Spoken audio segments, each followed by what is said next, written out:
할렐루야, 반갑습니다. 하나님께서 오늘 우리에게 또 말씀을 통하여서 은혜 주시고 또 이 말씀 가지고 하루를 살아낼 수 있는 힘이 있기를 간절히 바라고 원합니다. 자, 오늘은 사도행전 9장 말씀이고요. 사도 바울이 변화되었던 그 장면을 기록하고 있습니다. 자, 우리가 이 말씀을 보면서 우리의 삶을 한번 돌아보길 원하는데요. 우리는 모두 변화를 필요로 하는 순간을 마주할 때가 있습니다. 때로는 우리의 과거나 실수에 묶여서 앞으로 나아가지 못하고 이런 생각을 할 때가 있죠. 나는 이렇게밖에 살 수 없는 사람인가? 우리가 가진 습관과 생각, 그리고 방향이 잘못되었다는 것을 알고 있으면서도 어떻게 나의 삶을 바꿔야 할지 막막할 때가 많이 있습니다. 자, 이럴 때면 내가 정말 변화될 수 있을까?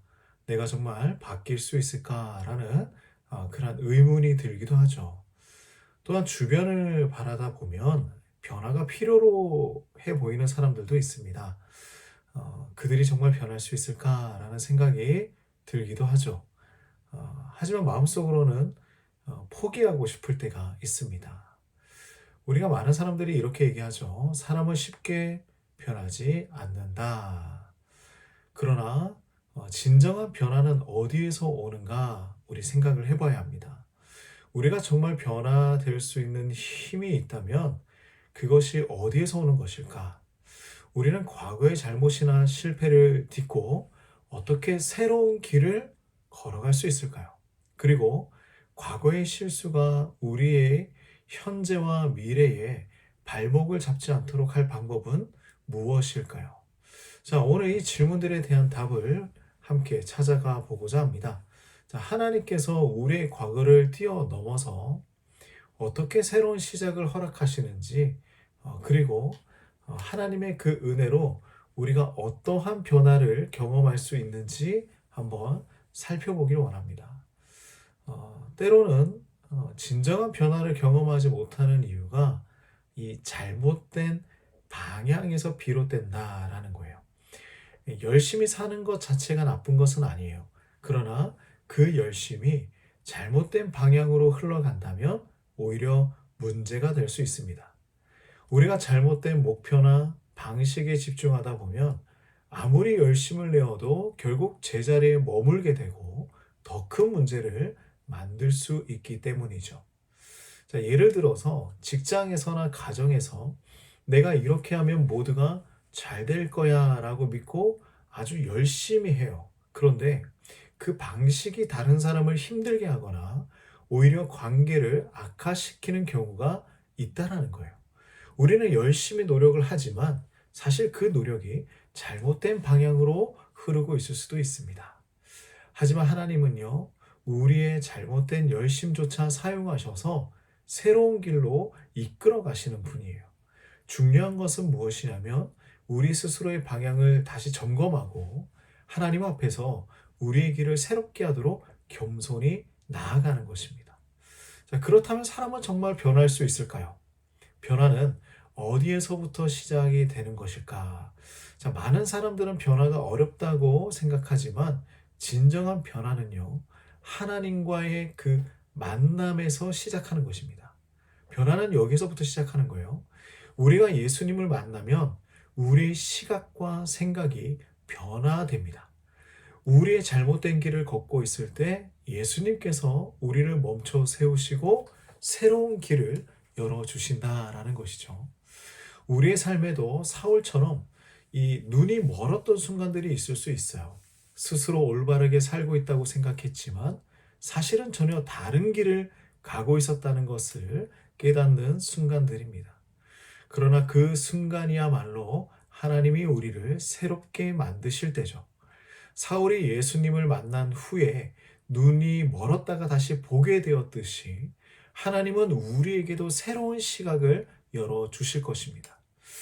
사랑하는 성도님들, 하나님은 우리의 과거와 실수에도 불구하고 우리를 새롭게 사용하시는 분이십니다. 사울은 그 누구보다도 잘못된 방향으로 열심을 내던 사람이었지만 하나님께서는요, 그를 구원의 도구로 사용하셨습니다. 우리의 과거가 어떻든 하나님은 그분의 계획 안에서 우리를 변화시켜 주시고 사용하실 수 있는 도구로 만들어 주십니다. 자, 사울이 이름이 바울이 되어서 많은 사람에게 복음을 전했던 것처럼 하나님은 우리도 이 시대의 도구로 사용하기를 원하십니다. 우리를 통해 주변 사람들에게 생명을 전하게 하시고 또한 소망을 나눌 수 있는 사람으로 불러주십니다. 자, 여기에서 중요한 것은 무엇일까요, 그러면? 우리가 하나님의 인도하심에 순종하는 거겠죠. 하나님께서 우리에게 새로운 길을 보여주시고 우리를 인도하실 때에 그 길을 믿음으로 따라가는 것이 바로 변화의 시작입니다. 자, 조금 정리가 되십니까?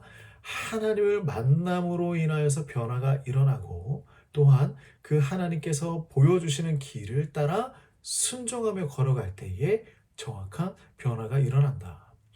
자, 변화는요, 결코 끝이 아니라 새로운 시작입니다. 하나님께서 우리를 변화시키신 이유가 분명하게 있다라는 것이죠.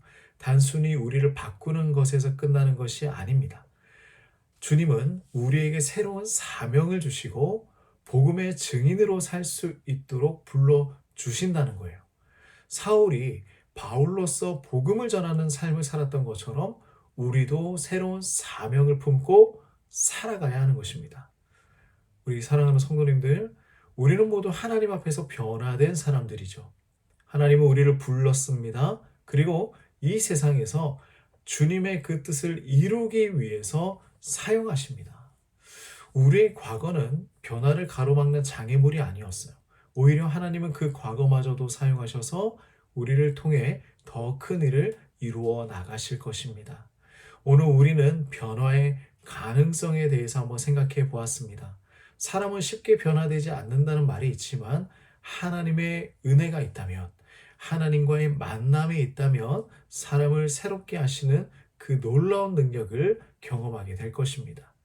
우리는 과거의 실수와 잘못된 길에서 벗어나서 하나님의 새로운 계획 안에서 변화된 삶을 살아갈 수 있는 것이겠죠. 하나님은 우리의 실수와 연약함에도 불구하고 우리를 복음의 증인으로 사용하기 원하십니다.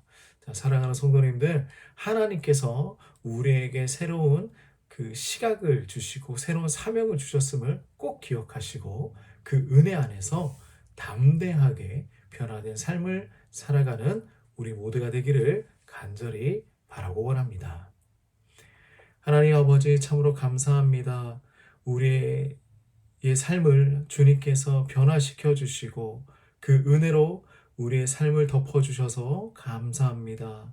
하나님, 날마다 주께서 가르치시는 그 길을 따라서 온전히 복음을 증거하는 그 사명을 잘 감당할 수 있도록 주님 도와주시고 우리가 이 일의 증인으로 살아갈 수 있도록 인도하여 주시옵소서. 오늘 이 하루도 세상 가운데서 고군분투하며 살아가는 우리 모든 성도님들의 삶을 주관하시고 지켜 보호하여 주시옵소서. 예수님의 이름으로 기도드립니다. 아멘.